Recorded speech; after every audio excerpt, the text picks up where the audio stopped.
year 11. So we're continuing with what we did last lesson on unseen poetry. So just as a quick test, will you get to see the poem before the exam? And what 2 areas must you annotate on the poem? So what were the 2 areas that we looked at during last lesson?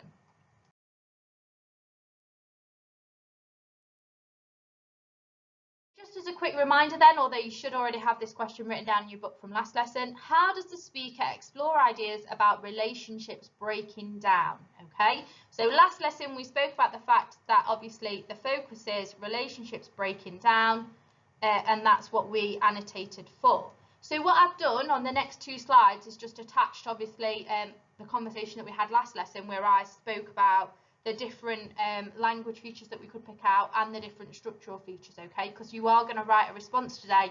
So you might just want to spend 5 minutes re-watching those sections. They're on the next couple of slides before you have a go answering the question. Okay, so I asked you to consider 3 questions on the previous slide, so you should have paused me and you should have had a go at doing this on your own first. So the first thing I asked you to think about was here. So the title, One Day, a Love Song for the Newly Divorced, okay? So what does that tell us about this relationship? Well, it tells us quite a lot, doesn't it? It tells us that obviously being divorced is when you no longer are married. So it could tell us that obviously this person has gone through a divorce and is no longer married, okay? And if you think about divorce, often it's fraught with lots of different feelings, isn't it? So there's a sadness as to what you've lost, but there's also kind of a happiness as to the freedom that you then gained because you obviously weren't happy in that relationship with that person. So in terms of the breaking down of a relationship, obviously this tells us that the relationship was already broken down before this poem was written. Then I asked you to think about if there were any phrases, any things that stood out to you that suggested something about the breakdown of this relationship, okay? So it tells you here that heart of yours will be totally mended. Well, to me, that suggests that the heart is broken currently. So maybe it suggests that this breakup is still quite raw and quite new. And at the moment, your heart hasn't completely mended. But what they're saying is, once you get over that, there will be no more burning. So you won't feel a love for that person for much longer once you're divorced. Okay. This idea also is continued later on. So there will be no more need for love or lovers or fears of losing lovers. So obviously those are feelings that this person has felt throughout their relationship, a fear of losing the one they love, which has happened.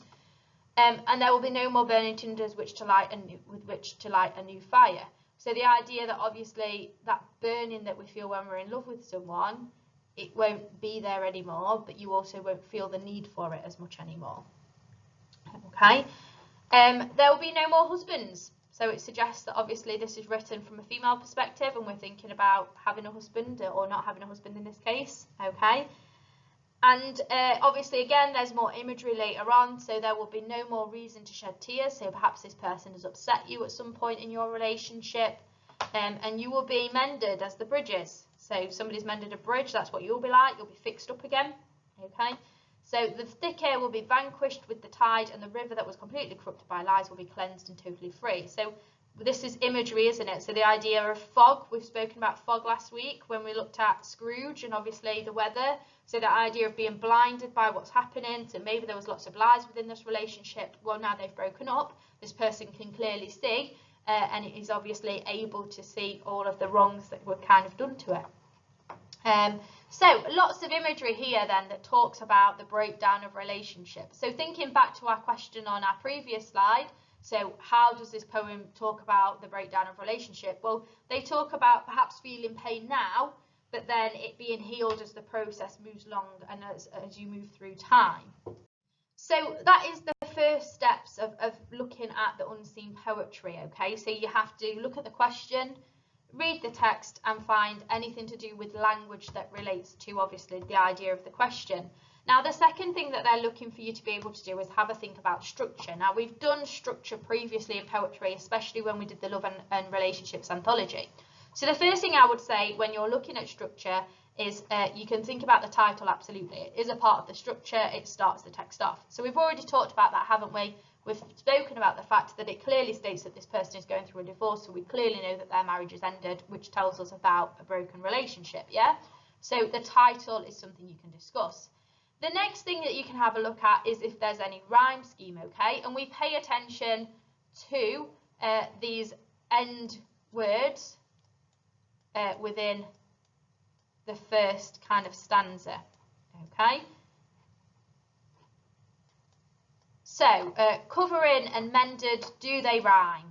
No, they don't. So we've got A, B. Cover and mended within, do they rhyme? No, so we've got C. Within sun, covering sun, mended, no, so we've got a D. Erased, cover and mended within, no, it doesn't rhyme, so it's an E. Love, raised within, mended, covering, no. So I would be suggesting at this point that there is no rhyme scheme, okay? And when there's no rhyme scheme, we either call it free verse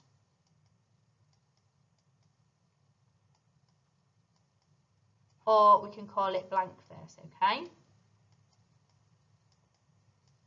And that just means that this poet has made no conscious effort to make each word on the end of the line rhyme, okay? So how could we relate that to a broken down relationship? Well, it's the idea that that consistency has been taken away, isn't it? When you're married, you get into a routine, you've been with that person for a long time, you know what each other likes, that sort of thing. Now that this person is divorced, they're going to have to kind of rediscover themselves again, and there won't be the same routine and the same kind of rituals. So we could link this to this kind of idea that there's a sense of freedom that this person feels. Okay, but there's also this idea that they've kind of lost their routine that they had when they were married. Okay, and that relates back to obviously the breakdown of a relationship that you are asked about previously. All right, and then another thing that we can think about is the actual structure of the text. So it starts off by saying, one day you will awake from your covering. And it ends by saying, and the rooster will call in the setting sun, and the sun will beckon homeward, hiding behind your one tree that was not felled. In terms of overall structure, there's not much there that lines up, is there? Thinking about one day and ending with the tree, ending with a day, it kind of, you know, doesn't really link up. But you could think about the overall structure of the poem, thinking about the first line in contrast to the last line. Is there any connection? Okay, for this one there's not, so we would just talk about the blank or free verse and how that shows kind of the freedom that they've got, but also could represent the lost marriage. So that is all we're going to have a look at today. Obviously it is a lot to take in, it is a lot of skills for you to use, but they are skills that we have used previously and they're skills that you all have. So what we'll do next lesson is we'll turn this into an actual exam response. Okay, so hopefully you've rewatched the analysis that we did last lesson, just to remind yourself of some of the things that we spoke about. So this is how you are going to structure your response. It does all need writing today, please, and submitting to me at the end of the lesson. So you're going to write a quick introduction.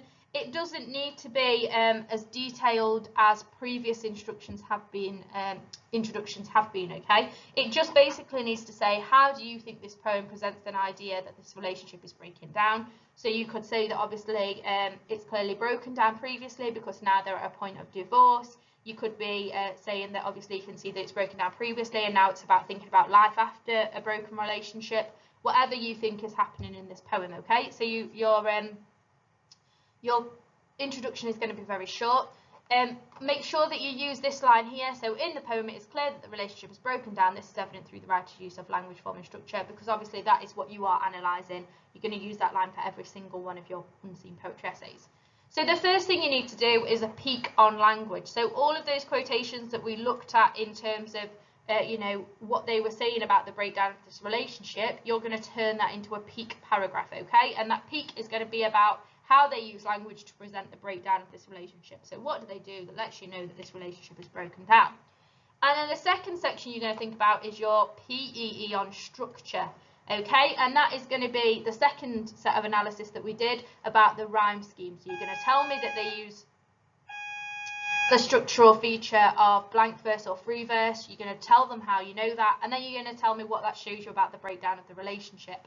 So remember, every single one of these examples needs to relate down to a breakdown of relationship. That's what you're proving. This should only take you around about 20 minutes to write. It's not full P-cores. I'm not asking you to think about context or anything like that because you won't know it, because you won't have seen this poem before. But what I'm asking you to think about is, what does this poem tell you? How do you know that? How can you prove that to an examiner? So you're going to spend the rest of the lesson having a go at writing this response. If you need any further help and support, then please do drop me an email. I would like these submitting today though. Some of you haven't submitted anything to me yet, which obviously isn't on. I'm essentially the one who's going to have to decide what grade you're awarded at the end of your English qualification. They are talking about still putting a summer assessment in for you that will feed into that. If you're not doing the work, you're not going to get the grade you want, I'm afraid. So you need to start working a little bit harder for me in year 11. There's also show my homework quiz for you to answer at the end of this lesson, so make sure you do that too. Thank you.